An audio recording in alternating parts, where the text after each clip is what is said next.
My apologies. I just got a weird heat flash and felt ill for a moment. I'm coming to think that something or someone does not want me doing what I'm doing. But I will make this declaration now that I will not be deterred.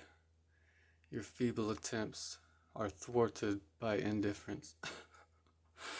God is my guide, God is my armor. I fear nothing but failing to fulfill my purpose in this lifetime. Now, where was I? Do you know how much joy the universe gains from being able to give to you? When you delight in what you receive, when you openly embrace a gift and are so happy with it, the universe is fully received by you. In this space, there is joyful communion between you and life. Energy flows more freely and magic happens. When you demur, saying you cannot accept, that it is too great a gift, or that you are not worthy, you are impeding that flow. You are inhibiting the communion, the connection, the playful interaction between you and the universe. Enough with the false modesty and guilt. You are a radiant sun in human clothing. An exquisite life experience is your birthright.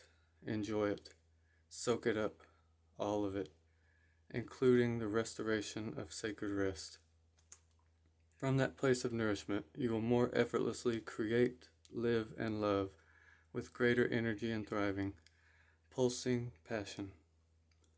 The earth rests each night so it can greet the sun again each morning with the spectacular living art of sunrise. Allow yourself to switch off, step away, close the laptop, switch off the phone, and just be with yourself for a little while. You will return and be more efficient and effective. Rest now, play now, and work later. Forget your worries for a while. Switch off. Do something else. Let it all go, and it will all flow.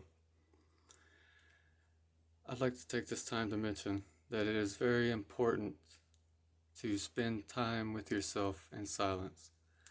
That is when the greatest revelations will occur. Every so often, I'll go on a retreat into the woods for multiple weeks at a time and just be. It's like a purging of the soul of all the noise of society. Now, you don't have to do such an extreme version of that, but that's just the way that I choose to do it. Say aloud, I release all false guilt and shame about having needs and all false beliefs about rest being wasteful or unnecessary. I accept healthy, productive, sacred rest and the gifts of happiness that it brings.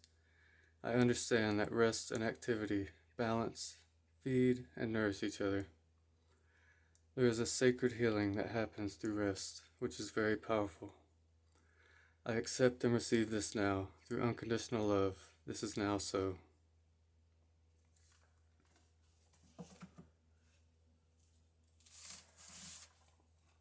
Okay, now let's move on. This time I decided to pull one from the Thoth deck because I decided, since I'm going to get a little more in depth of the meaning behind these cards and the symbology that it represents, that is what this Thoth deck is for. It is a totally different organism than Rider-Waite-Smith Tarot. The symbology, the representations, the meanings, they are all in depth. But in order to truly appreciate it, you have to have an in-depth knowledge of these sacred archetypes that the tarot represents. And in all honesty, it's important to have this understanding anyway if you plan to initiate into the tarot. Because if you're not prepared internally and understand the meanings and reasons behind things, then that's exactly why what you see now, where this sacred art is being perverted and molested, used for things that it was not intended for.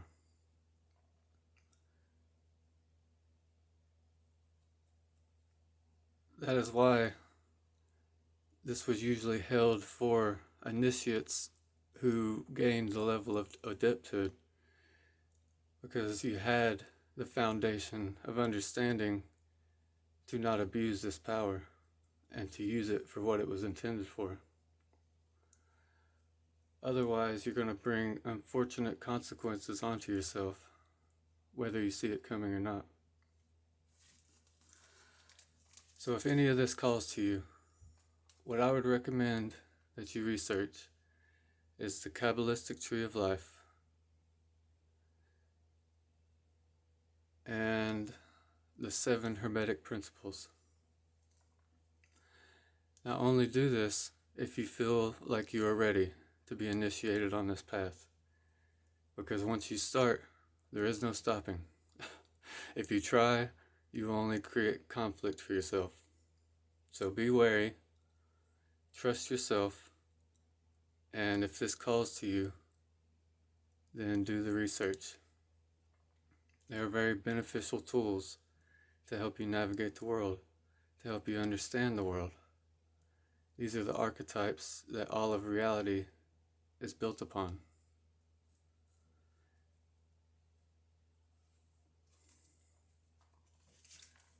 But the card that I pulled from the Thoth deck is the Aeon, which in other tarot decks it is Judgment, but in this one it has a bit of a different meaning.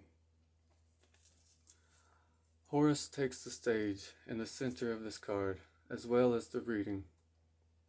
That's why I placed him center. He represents the incarnation of the new age. His left hand grasps at nothing, representing the destruction of the old, and also futility. His right hand wields his staff, which represents the creation of the new. Despite the futility, he still wields his staff in a position of power. Now, if we return back to the idea of Geburah and Chesed, his left hand can be looked at as Chesed, and his right hand can be looked at as Geburah. Here he is depicted within his child self. This represents navigating the world with childlike wonder and innocence. But make no mistake that within him lies the power to create and destroy. He can call upon that power at any time, so beware how you approach him. He is surrounded by Nuit, the star goddess, and beneath him the winged point, Hadit. Nuit is the mother of Osiris and Isis, making her an ancestor of Horus. She is the goddess of water and fertility, queen of heaven. She is infinite space and the infinite stars thereof. Hadit is her masculine counterpart, where Nuit is the sphere whose circumference is nowhere and whose center is everywhere. Hadit is the center of the sphere, the axle of the will. He is the flame that burns in every heart of man, the inner self. The interaction between these cosmic principles creates the manifested universe, the sperm and the egg, the inner and the outer. We are entering a new aeon, controlled by the children of God, symbolized by Horus. An aeon where we'll leave behind the tyranny of Abrahamic religions and enter a time of greater consciousness, self-realization, and self-actualization. This is the age of Aquarius. And through this process of better understanding ourselves, we will better understand God, because God permeates all things, including us. We are but a representation of God experiencing itself. So by understanding one, we can better understand the other. Now, we are not all that God is, but God is everything we are and more.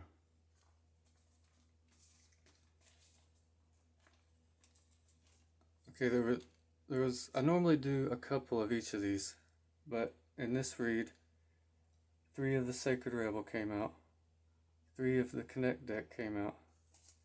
So I decided to do the numerology of 3.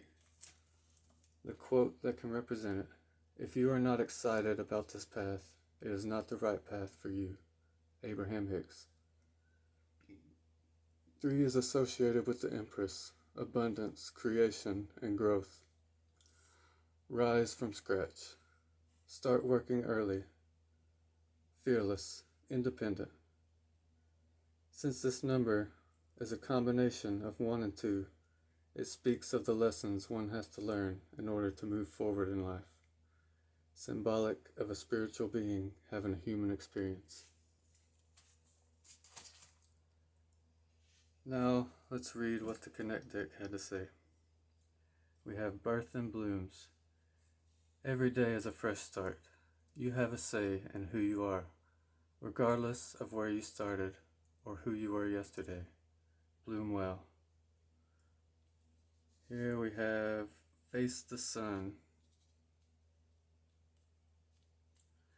Seek the light and find warmth, vitality, and love. It's a time of harvest and beauty. A harvest and bounty. Turn your face towards the heavens and receive. Then we have home.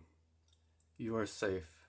You are surrounded by angels, God's protection. Feel free to venture out and explore. And we also had 3 of the Namaste come out.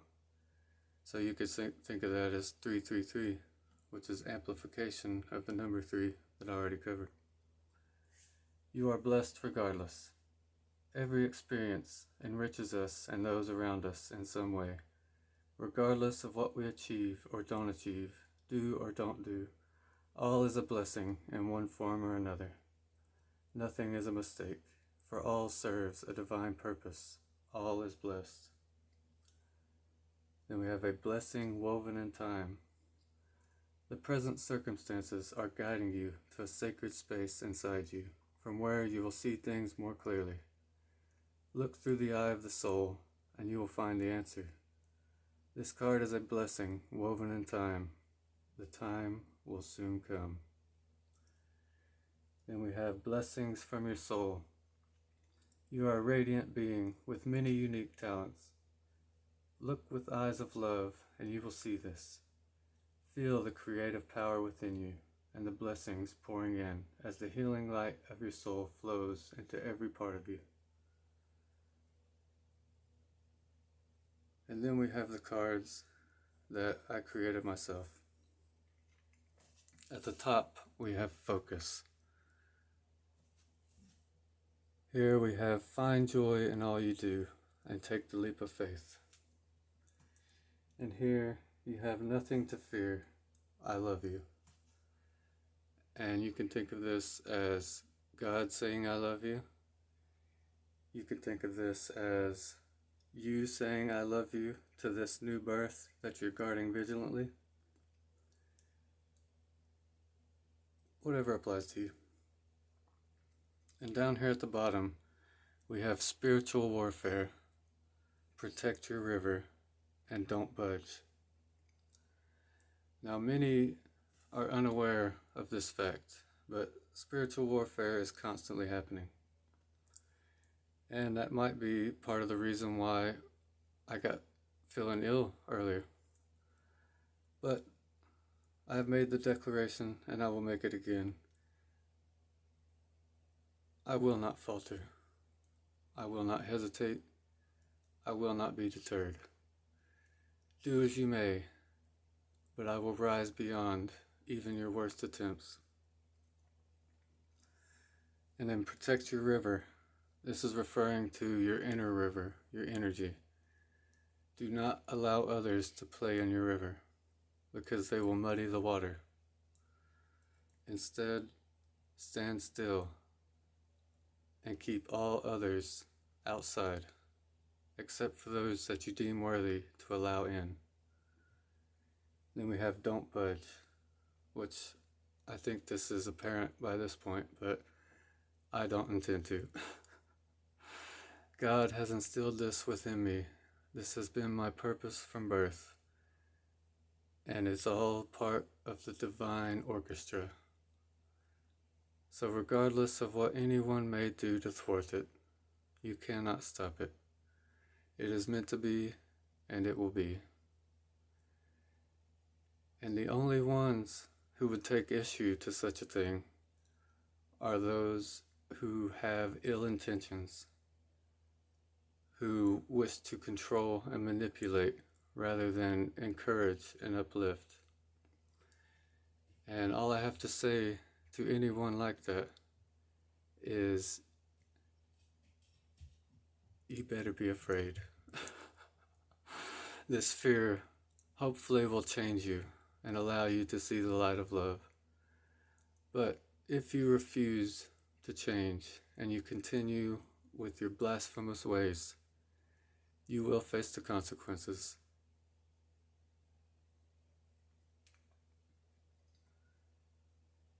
Well, ultimately, that's all I have to share with you today.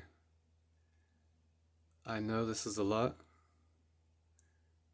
but if you are led to this video, then that must mean some part of you deep inside resonates with this message. And I know it can be scary, but it's okay. It's okay to be afraid.